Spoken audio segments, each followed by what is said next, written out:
Today is Saturday, March 25th, and this is William Michael of the Classical Liberal Arts Society. Note the name change that's kicking in this month as we wrap up the winter term. I'd like to talk today about the simplicity of life. I'd like to talk about this topic of simplicity because there is a philosopher's simplicity of life, which is an ideal that's to be pursued, and there's a counterfeit notion of simplicity which is popular today, and I'll admit in my own humiliation that I fell into this false notion of simplicity for a while because I was thinking like a reactionary rather than like a good Catholic. So let's talk about the simplicity of life that Christians should seek, the simplicity of life that the ancient philosophers taught us about, which those two are the same, by the way, and the false idea, the counterfeit idea of simplicity that's common in our modern American society. First of all, let's talk about the counterfeit simple life. And like I said, I got wrapped up in this for a while because it's immature and it's reactionary. Therefore, it appeals to young people, young adults, especially young parents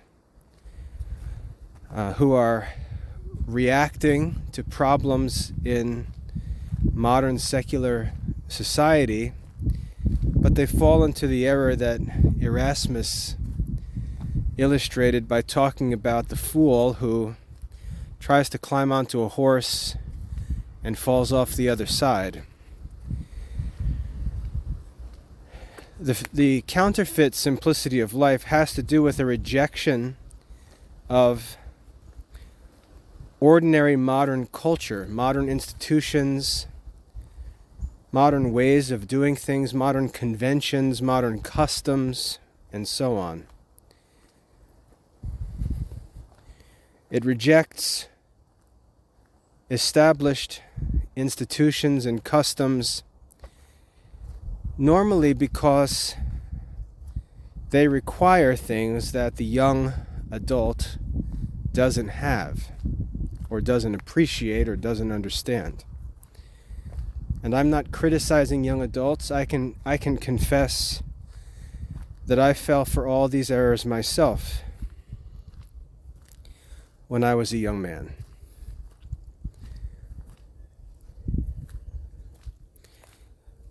This is especially true of converts to the Christian faith, which I certainly was, my wife with me, because often converts have to leave behind relationships, family, all kinds of benefits and resources, and very few people realize just how much converts have to sacrifice sometimes.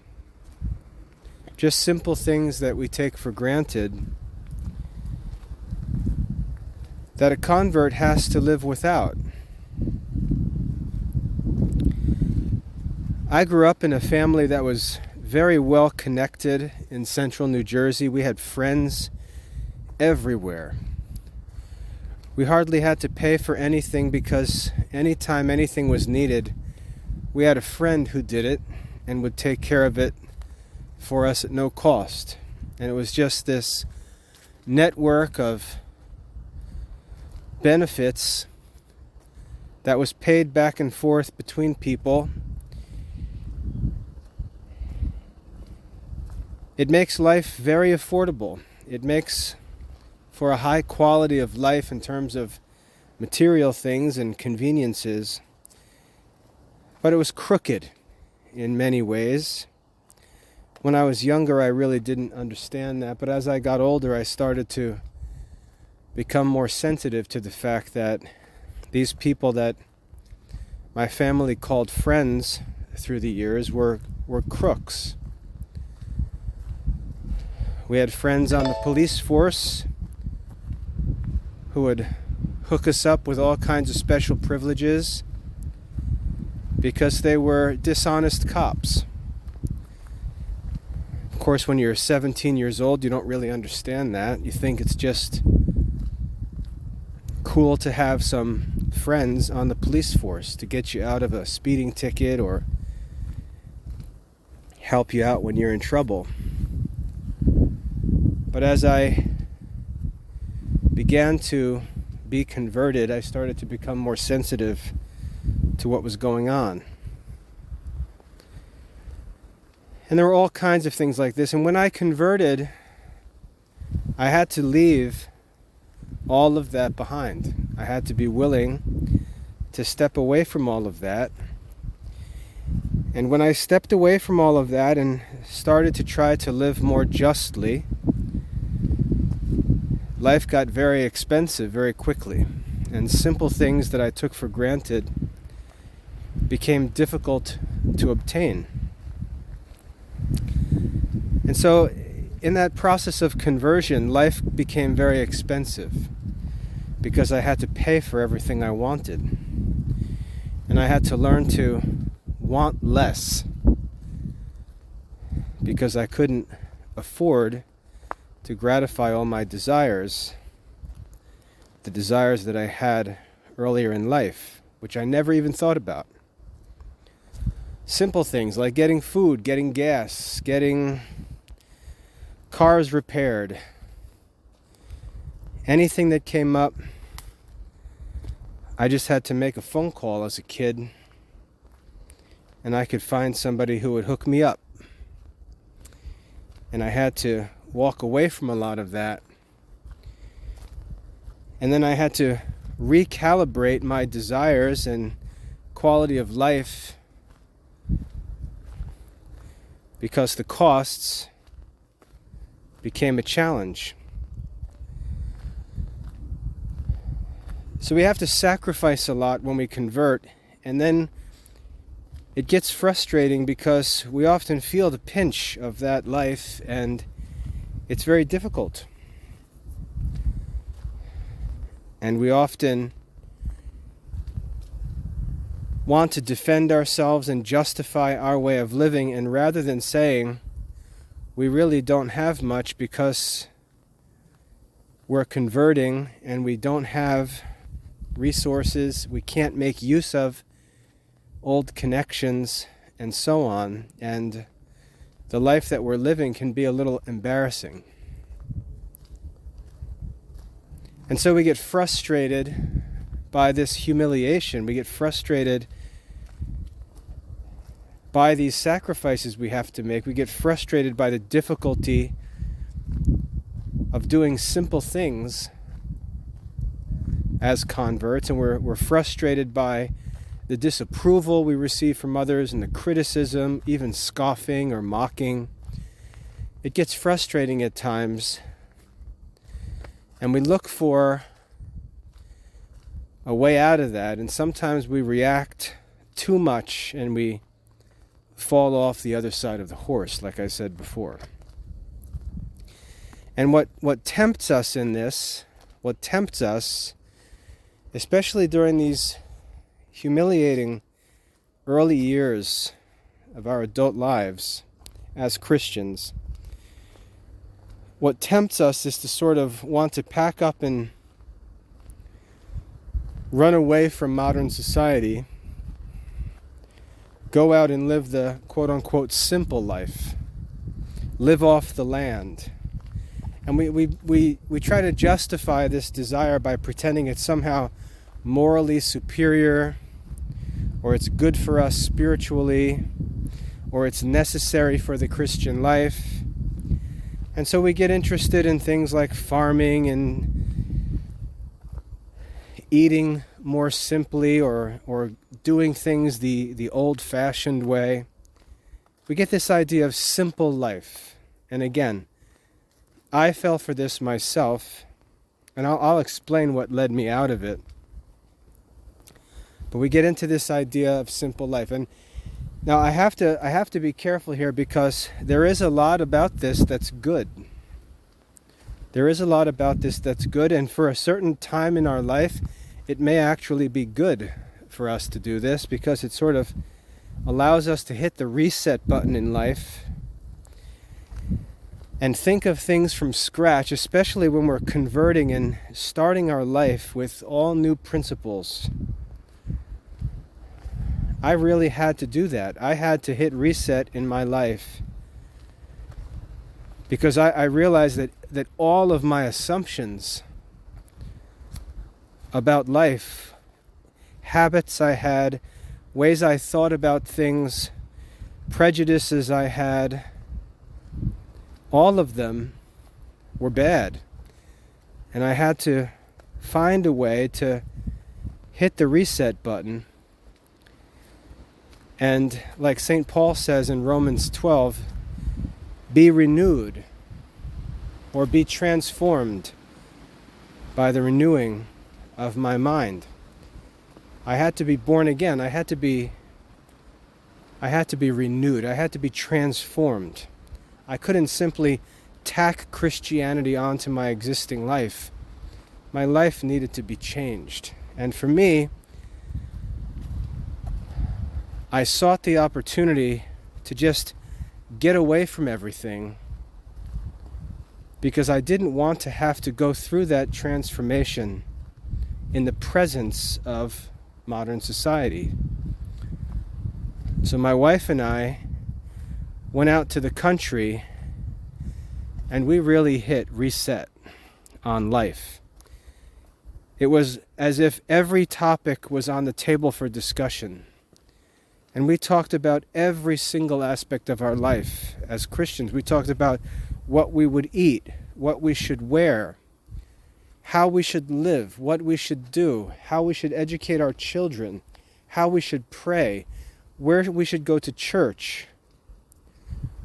We discussed and debated about every detail of our life, because we knew that we were both screwed up and had to make things right. And so we took a big chunk of time, I would say from 2005 until 2019, really. 14 years of our life we took to figure out how we should live. And we were willing to go wherever that investigation led us. And while some of it was good, some of it was foolish. We learned some necessary, important lessons, and we learned some bad lessons. And as time has gone on, we've continued to refine things, keep what's good, and fix what was bad. But there's a lot of this simple life talk that's really foolish. And let me explain how I sort of came to this realization. So my wife and I, we went out to the country to live a simple life, and we did everything. We did everything. We produced our own food. We ran a dairy. We raised our own pigs, cows, sheep, goats, dairy cows, chickens. We did everything. We actually had a dairy that was so successful at one point that we were providing milk to people all throughout the entire Charlotte area. So not only did we commit to it and do it, but we were good at it. At one point we had 40 hogs, a couple hundred hens. We had people buying farm produce from us, not because we were trying to sell it, but because we just had so much. We were good at it.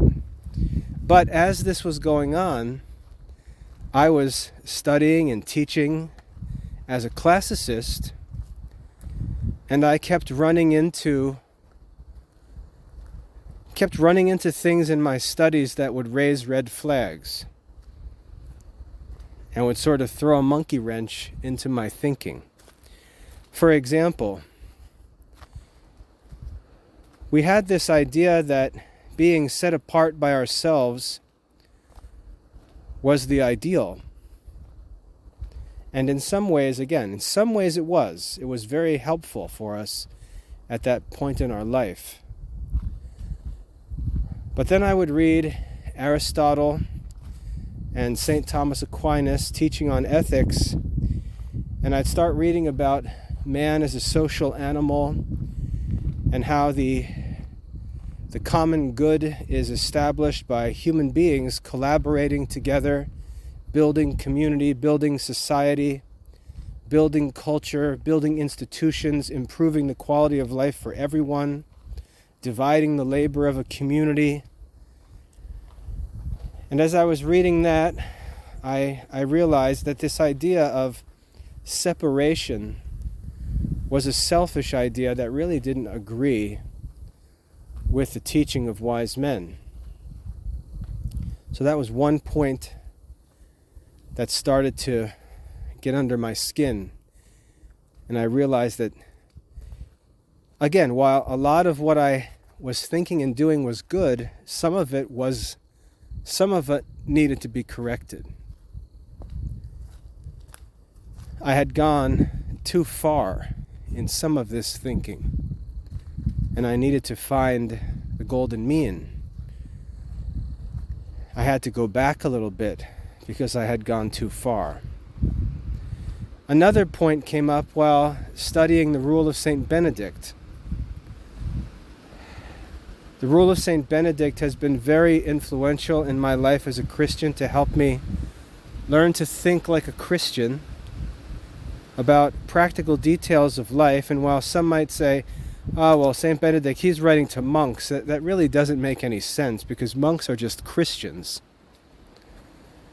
Christians who seek the way of perfection, and all of us are called to be perfect. Those of us who choose to get married and live in the world, we're simply acknowledging that we don't have the grace to choose the more perfect way of religious life at the time in life when those decisions need to be made, but we're still called to perfection all the same. So to say, oh, Benedict's rule is for monks and nuns, it's not for married, that really makes no sense, because in his rule, St. Benedict seeks to explain the way of perfection. And it's even clear in St. Benedict's rule that he sees his rule as an easy beginning on the way of perfection. He doesn't see his rule as the final rule of those who are really approaching the idea of Christian perfection. He sees his rule as being lenient, as an introduction, and he recommends other rules. Later in his rule, he recommends other rules for those who want to go further. And so as I was reading and studying the rule of St. Benedict, I saw, for example, that St. Benedict said that we shouldn't eat the meat of four-footed animals, that we should try as much as possible to avoid it. And by this he meant beef and pork, mutton, and so on. And here I am running a farm where I'm the one producing this stuff. And I understood that there was nothing morally wrong, there was nothing sinful about this. But I just started to think, am I supposed to be doing this? Am I supposed to be the one producing this stuff? Because St. Benedict tells me I don't even need it. Why then am I the one producing this? I could be doing other things, better things. That was another point that started to needle me in the midst of all that. Another point was that I was very interested in ancient medicine. I was very interested in ancient gardening and the use of herbs and different substances for medical property. I was especially interested in this because of my background as a pre-med student. But then as I got into it, I started to say to myself, God has given me the healthiest family that I've ever known. I have 10 children. I have a wife who delivered our children at home because she was so healthy and strong. I've got children who've never been to a doctor in their life, who've never been sick. I myself have no physical health problems. No one in my family has any medical issues that need any attention or treatment. Why in the world am I going to get myself wrapped up in some study of medicine? That makes no sense either. So these things that I was interested in, these things that I was pursuing and doing, I started to see in a number of ways that they contradicted the principles that I was learning as I studied philosophy and religion. Again, many of the things that we had done were being confirmed as good and necessary, and we were enjoying the fruits of those things, and we continue to enjoy the fruits of those things today. Learning to live with simplified tastes, learning to live a simplified life, learning to come out of the rat race where there's not a constant competition in every area of life, where you can live more simply and not be a weirdo in the midst of a suburban or urban society. Not that the bar is very high for weirdness today. But we learned some good things, but there were other things that were being brought into question. And so I knew we had gone too far in some areas and needed to tighten things back up, to move back towards the center.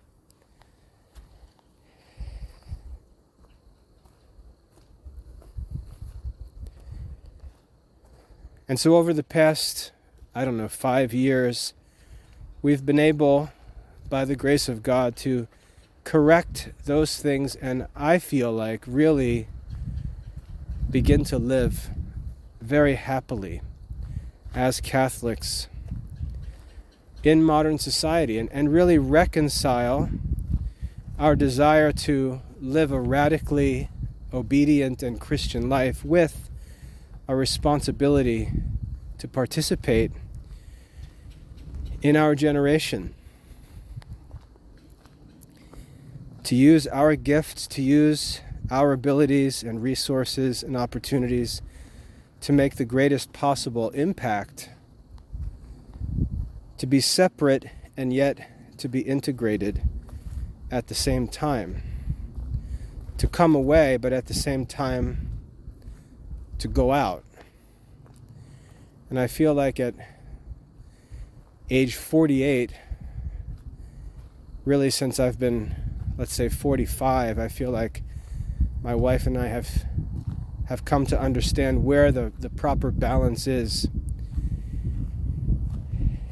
And that's why I think it's important to understand the difference between true simplicity of life and an extreme or counterfeit idea of simplicity of life. And I hear people talking about it all the time, usually younger Catholics, who are in the same place we were in when we were their age. And I don't want to discourage them because, like I said, some of the mistakes we made were good for us. And I'm not so sure that it's smart to try to live without making those mistakes. I think if you're going to err, it's good to err on the side of going too far. You know, there's a verse in Ecclesiastes that says, "Do not be overly righteous. Do not be overly righteous." And while that's true, I think that if we have to err on one side or the other, I think it's better to err on the side of being too righteous than being not righteous, or less righteous than you should be. And so we always have to think about the golden mean when we talk about moral issues. And because of our natural inclinations and the influences that we face, sometimes we have to aim past the mark because we know that we're going to settle a little lower. And I think that in our pursuit of that simplicity, which I don't believe is true simplicity, I think overall it was good for us. Even though if we had some really good advisors or some wiser, older Catholics to help us at that point in our life, we could have avoided some of the mistakes. But we didn't. So we did what seemed best. Now, as for the true idea of simplicity of life, true simplicity, I think it really draws more from the Christian life directly, from the teaching of Christ. But again, when we were younger, there was no way for us to understand these things. We were converts out of non-Catholic families. There's very little Catholic mentoring available for 25, 30-year-olds. We were seeking to do the best we could as we were studying and learning and trying to be obedient. But as I look today, and again, hindsight is 20/20, so I'm not being critical. But when I look back, I can see things that we didn't understand that caused us to make some mistakes. Now, the frustration we have, and man, I can get into a lot of topics at this point, but I would say the general frustration we have is that we live in a very complex, very competitive, very expensive society, and I'm talking about Americans. I really don't know much about the conditions of life in other countries. But in America, it's very competitive. It's very critical. It's very expensive. It's very complicated. And when you're going through a conversion experience, when you're trying to reform your life, when you're trying to save your soul, that complexity and competitiveness and criticism and expensiveness, they can really become unbearable burdens, especially because you're immature spiritually when you're going through those things. And that makes it even more difficult. You really don't understand the virtue of humility. You really aren't sure that you're even right in many of the things you think. And so it's hard to live in that competitive, complex, critical, costly environment.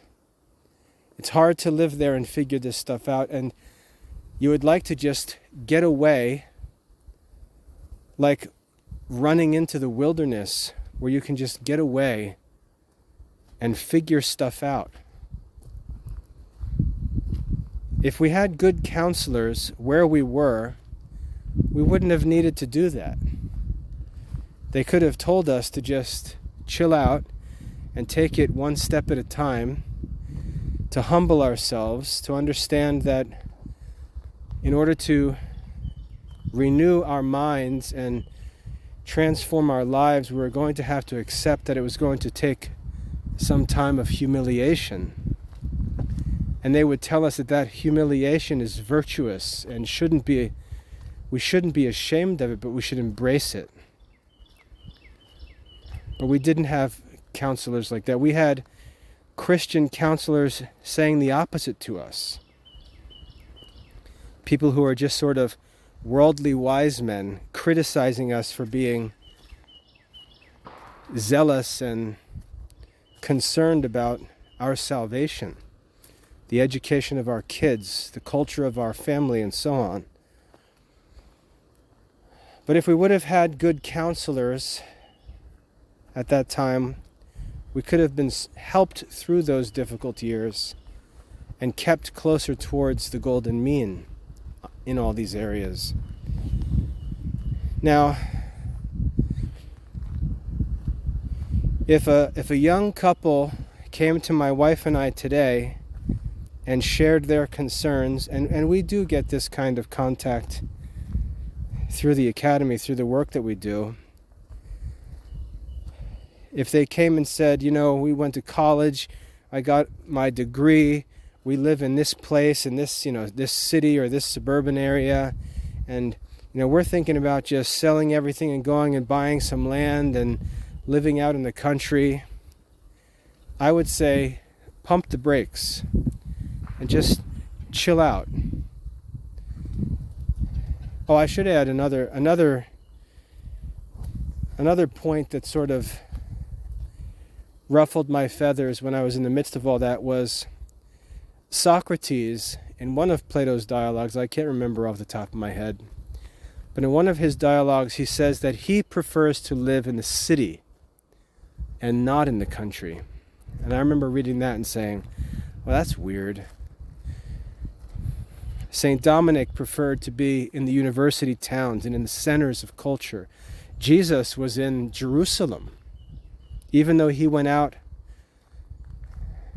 on retreats to get away and pray and spend time by himself, his ministry was in public places. And so again, a lot of these red flags came up as I was going through all that and showed me that my place at that point in my life was not where I needed to be. But anyway, if I had the opportunity to talk to a younger couple, let's say my 25-year-old self, and in my case, my 25-year-old self wasn't even a Catholic yet, let's say my 30-year-old self, the first thing I would say is to just relax a minute and take it one step at a time. Think about your vocation. Think about how you got to the place where you are, and realize that if the place where you are has enabled you to come to the faith in the first place and begin living the Christian life, then the place where you are can't be wholly bad. And maybe instead of trying to run to a place where you can go through the conversion process more easily, you should just go through the conversion process more patiently. You might even make it through it more quickly if you do so. And the first thing I would say is you have to learn the virtue of humility. And what I would recommend to anyone to learn the virtue of humility is to pray the sorrowful mysteries of the rosary. I can't explain how much I've learned personally, morally, and spiritually by simply praying the rosary and meditating on the mysteries of the rosary. It's really been the greatest source of practical wisdom in my life. It's really been the means to a number of important religious,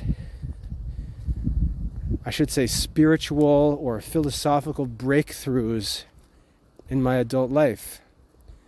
Not the recitation of the Hail Mary, not the recitation of the Lord's Prayer, but the meditation on the mysteries and how in the mysteries Christ didn't only act and do things for our salvation, but how he acted and did things to show us how to live.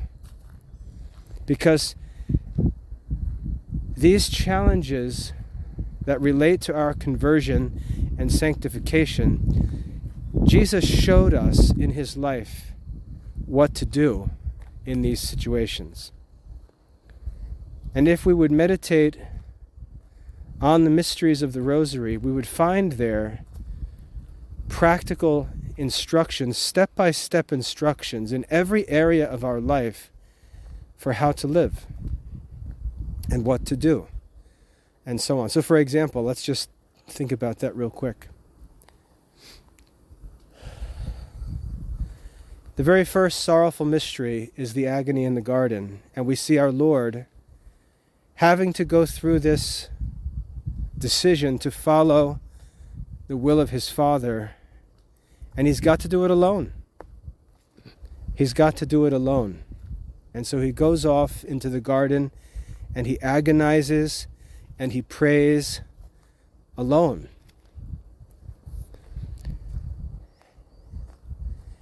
And that teaches us that we need to understand that this is going to be a lonely battle. And that when we feel that loneliness, there's nothing wrong with us. When no one else wants to do it, when no one else wants to study, when no one else wants to pray, when no one else wants to do things with us, we have to learn that that's normal. And Jesus showed us that throughout his life, but most vividly on the night when he was arrested and was agonizing in the garden. So we see there the nature of this life, that it's a life of solitude, that our spiritual lives,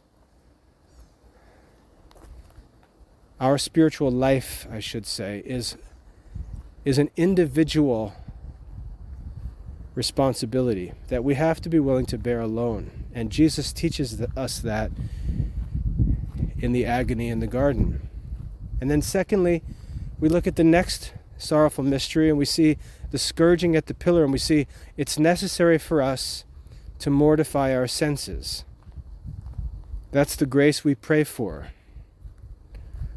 the mortification of our senses. And you don't need to go anywhere to mortify your senses.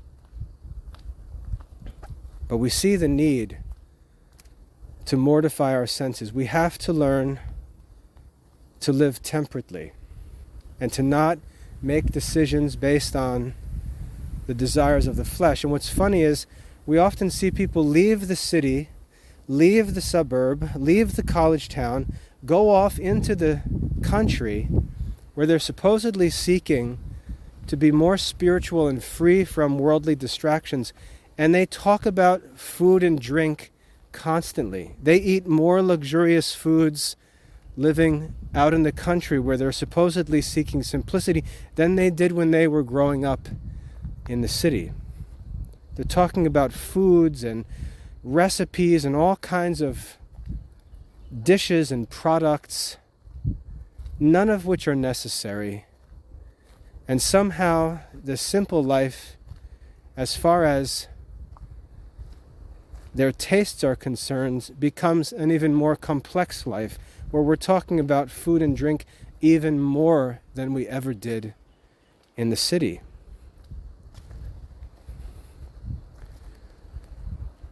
And this is one of those areas where we just run off the rails and fall off the other side of the horse.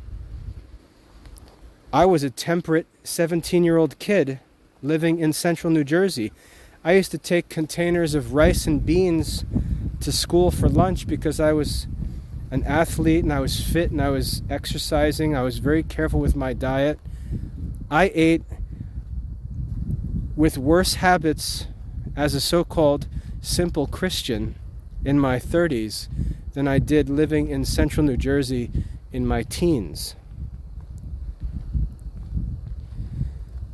And so this is the kind of thing we see. We see Christians and we see Catholics talking about desiring finer foods, talking about wines and all kinds of fancy dishes and foods and dairy products and cheeses and meats and all this stuff.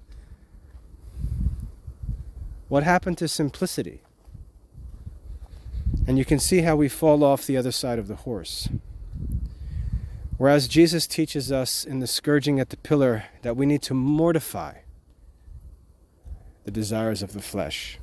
Like St. Paul says, to make no provision for the desires of the flesh.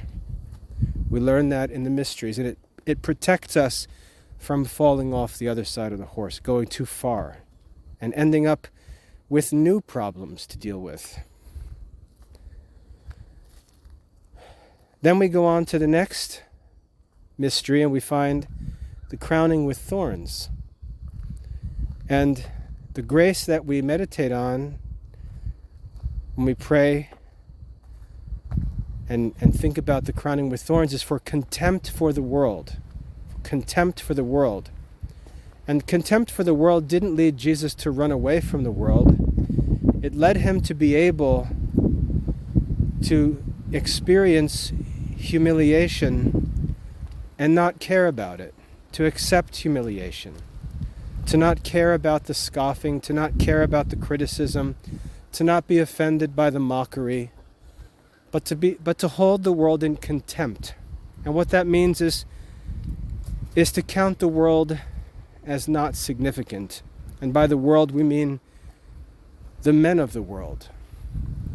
Jesus sat in the presence of all of the leading people in Jerusalem, was publicly humiliated, had the crown of thorns pressed on his head, and he sat and silently accepted it and showed us how to deal with the criticism and the mockery and the scoffing of the Christian life in this world.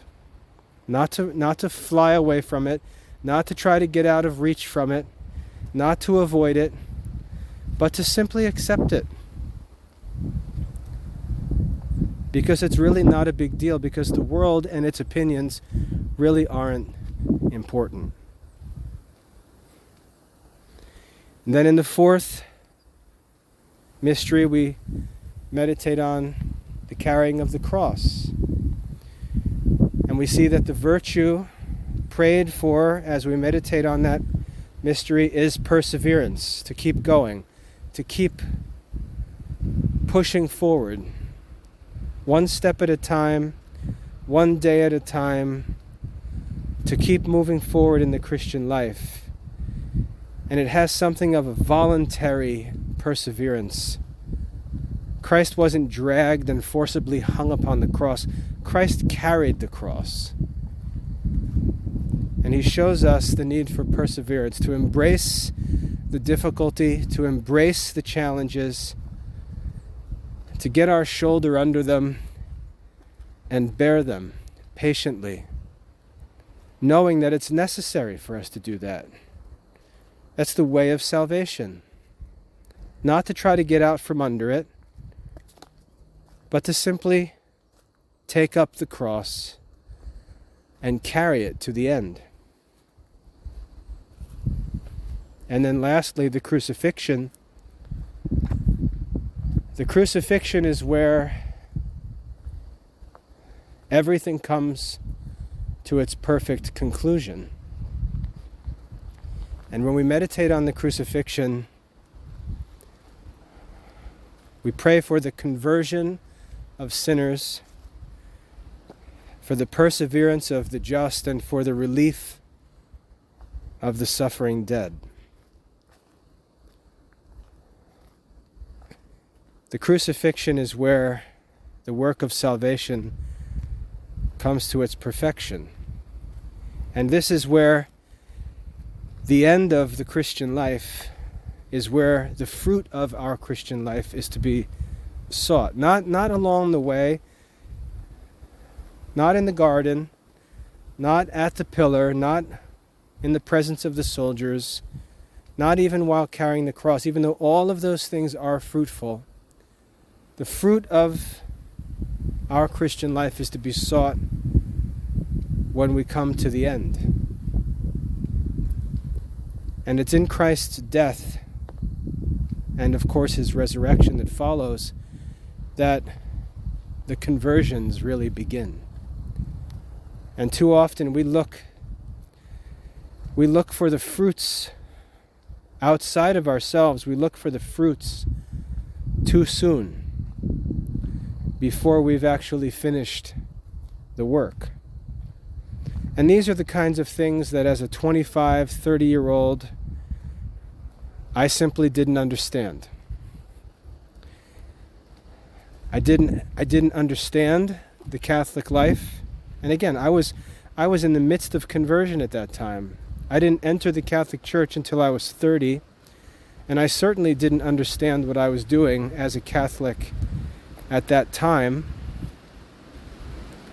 I was learning quickly, and I was studying as much as I could, but I didn't know what I was doing. I didn't understand these things. I remember trying to pray the rosary and just continuing to wonder, like, what in the world am I supposed to be thinking about? What am I supposed to be doing? I read St. Louis de Montfort's book on the rosary, and I just said, I feel like this book is written to someone who already understands it all and already desires it. I don't understand it. And I never understood it from anything I read. I never understood it until I just started to pray it. I took the St. Louis de Montfort method, which you can find on the Academy website if you don't know what I'm talking about. If you go to classicalliberalarts.com/rosary, you'll see the method I'm talking about. And I just said, you know what? Every saint that I know tells me to pray the rosary. I'm just going to start praying the rosary. And actually one year, I said for Lent, I'm just going to commit to make sure I pray the rosary every single day for Lent. And I did it. And it was through that Lenten experience that I started to put things together. I started to understand the church calendar. I started to understand the mysteries of the rosary. I started to understand the purpose of the rosary. I started to see how those events from the life of Christ and the graces we prayed for in the rosary, how they were beginning to direct the difficult parts of my life that I hadn't understood. And I began to move back towards the center and find where I really belong. And there was no way for me to understand those things as a young adult.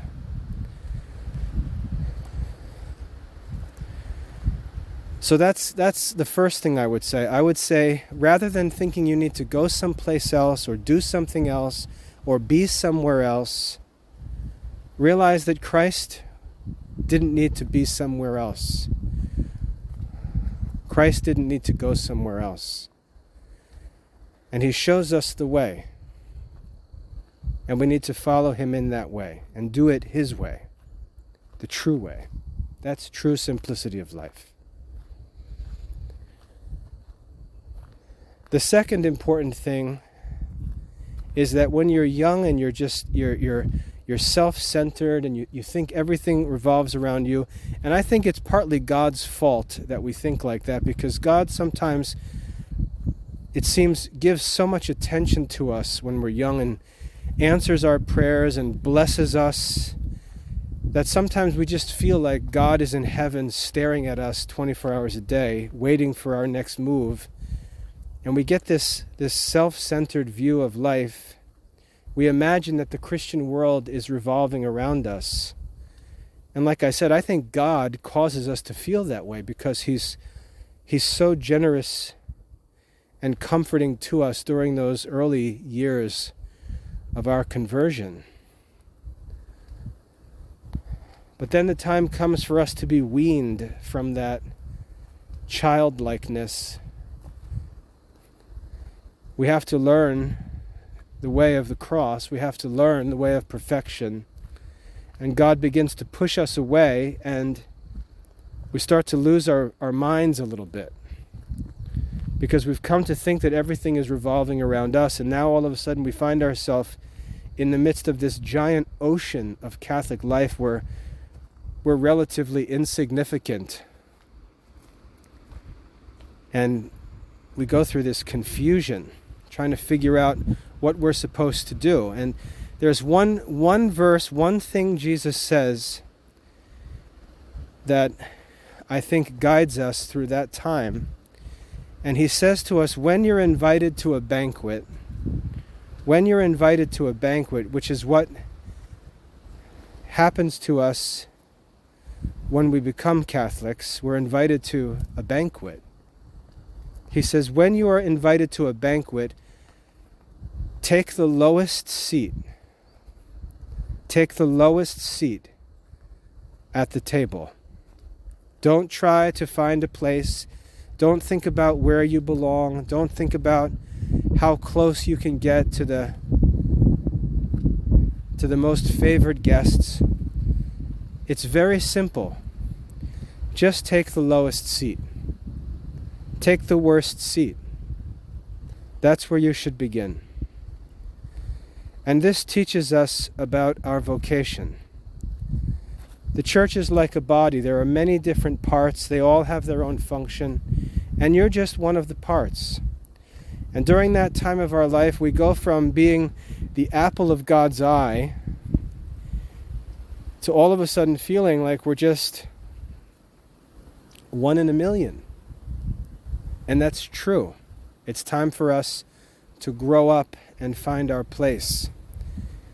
And yet we still have this idea that everything revolves around us, and we're commenting on this, criticizing popes, judging doctors of the church, condemning politicians, and we're just nuts.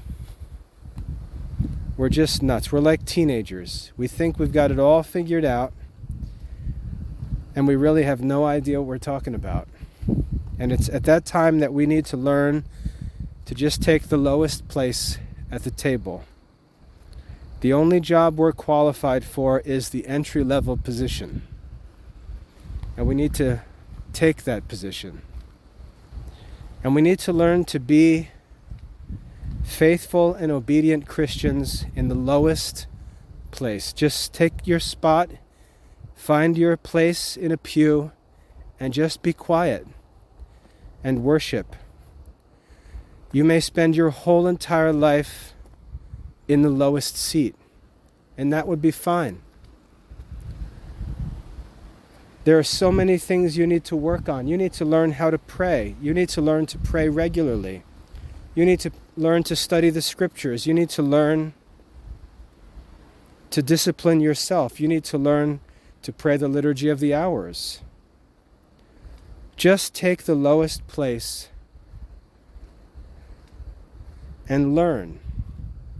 Take the lowest place and learn to practice the Catholic life. Why would you want anything more than the lowest place when there's so much for you to learn?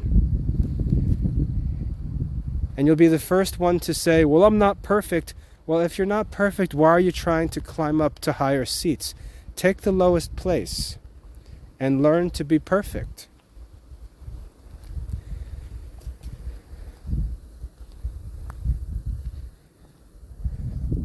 When I became a Catholic, I was very zealous, and I came in having sacrificed a lot, and I had a pretty impressive position as a teacher in the city where we live, and I thought that I would come into the church and immediately start teaching and doing stuff, and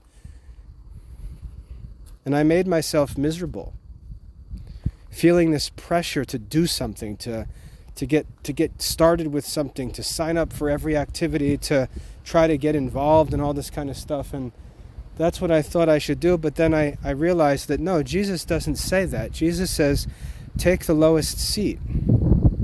Take the lowest seat.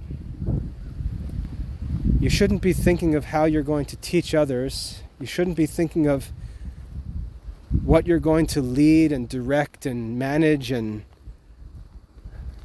who you're going to criticize, or you should take the lowest seat. Just shut up, sit down, and learn to practice the faith.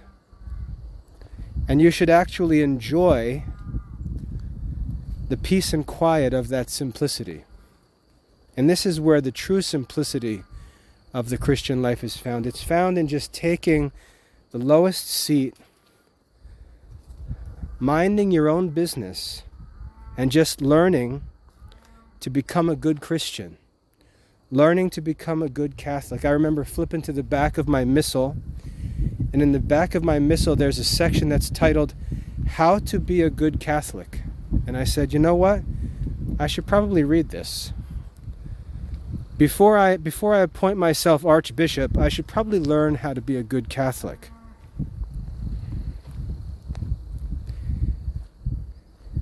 And I just learned to enjoy obscurity. I learned to enjoy anonymity, just sort of disappearing in the crowd, minding my own business, and learning to be a good Catholic in peace and quiet. And over time, little by little, I'd be approached and asked about this or about that, or someone would contact me and ask me if I'd do this, and all of the opportunities to do things came to me where I was, just as Jesus said they will. Things have just happened. Things have come to me. I haven't had to try to climb or flatter or weasel my way into things. I've just been able to enjoy my own life of study and prayer and work and family life. And the opportunities to do things have come to me in the right ways at the right time. And that's part of how I discern what I should do, is that it comes to me in the right way at the right time. And I could give 100 different stories about things that happen like that. But the peace in my life came from finally just taking the lowest seat, being willing to be invisible, disappear in the crowd, mind my own business, practice my own private religion. Think about what Jesus says. When you pray, go into your room, shut the door, and pray to your Father who sees what is done in secret. That's real Christianity.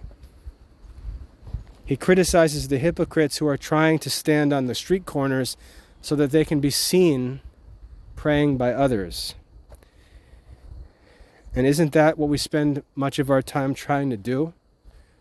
Trying to be on a stage or at a podium or in front of a crowd. I know I did that.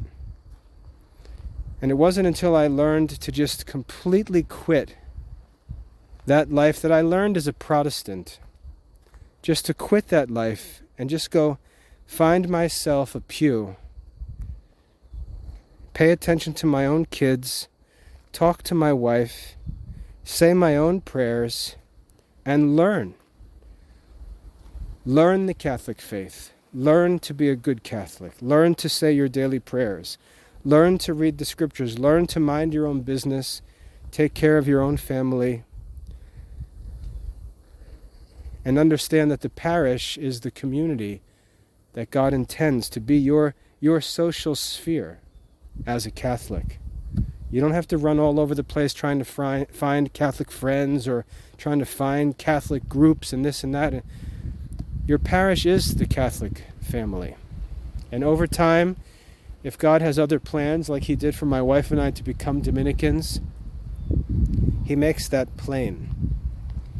And the opportunities arise in the right way at the right time. And that life of taking the lowest seat where you are, being content to just be one of the members of the church in the pews, trying to learn to become a good Catholic, that's where true simplicity of life is found. You don't need to be out in the country. You don't need to be on a farm. You don't need to be making your own food. It's that quiet, peaceable life right there where you are. The same place that was good enough to bring you to the faith in the first place. The same place that was good enough to lead you, or to allow you, I should say, to overcome the world and believe the gospel. Obviously, that place can't be a hindrance to you growing in that same faith. And the true simplicity of life comes from just learning to take your place in the lowest seat, in peace and quiet, with no pressure, no rush, nowhere else to be, nothing else to do, but learn to be a good Catholic.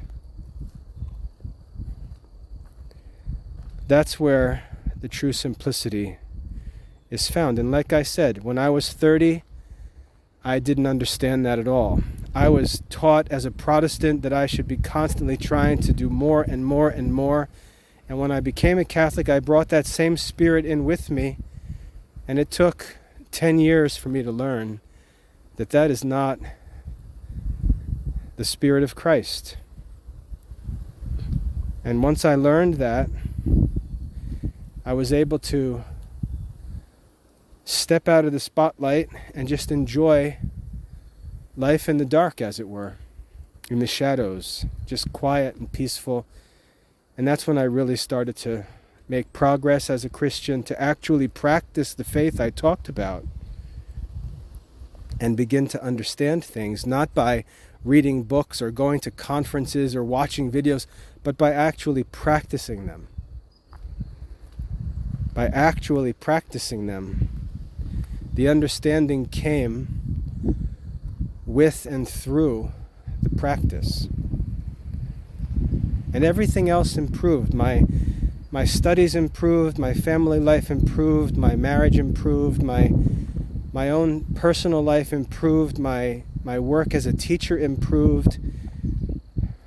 Everything has improved because I finally figured out how to do it the right way, even though I figured that out when I was 45 years old. So, to wrap this up here, hopefully someone can listen to this who's a lot younger. And while, again, I don't discourage the zeal that you may have, in fact, I'd be careful to tell you that you should avoid quenching that zeal, but hopefully, and this is the difficult part, hopefully you can run in that zeal, but with a little bit of help from an older Catholic, you could avoid running too far and falling off the other side of the horse. You know, my family suffered a lot of negative effects of those mistakes. And I'd really like to see younger Catholics spared from some of the hard lessons that I had to learn.